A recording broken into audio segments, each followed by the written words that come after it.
So you're a uni or high school student, and you've just started earning money from your part-time job. And since you're still living at home, your expenses are pretty low. Now, you're probably wondering, what do I actually do with my money? Well, there's a famous quote from Rich Dad Poor Dad by Robert Kiyosaki that I love. It goes, "The rich don't work for money, they have money work for them." Imagine learning to do this while you're still young, so you can go from this to this way earlier than most people. Inspired by the Barefoot Investor, the first step is to divide your income into simple categories, or as Scott Pape calls them, buckets. The percentage of money that goes into each bucket will vary from person to person depending on their circumstance.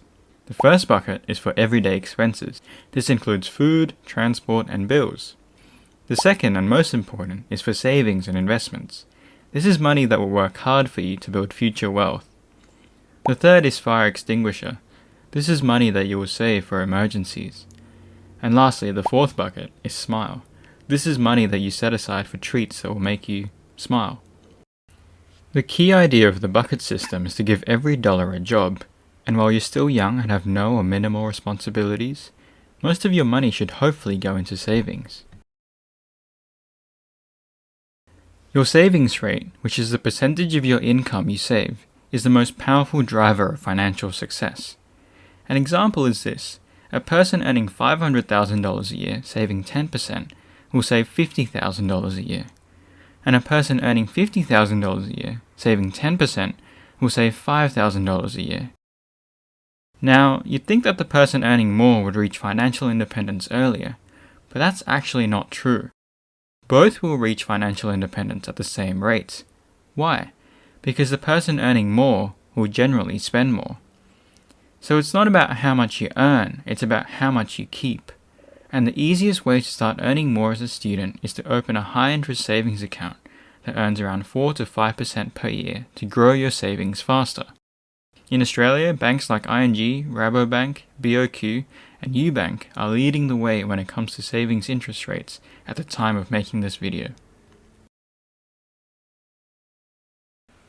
Before investing, you should build an emergency fund covering 3 to 6 months of living expenses.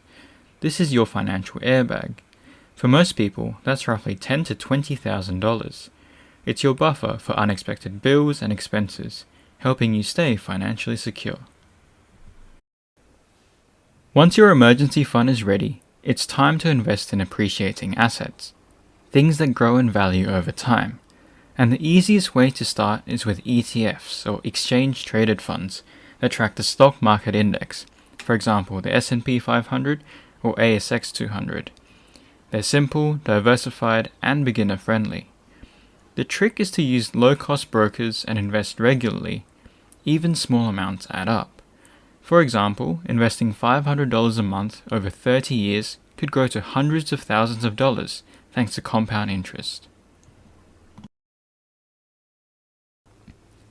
As we touched on before, as you earn more, it's so tempting to spend more. New phone, nicer clothes, upgraded everything. But this is unfortunately where a lot of people get stuck.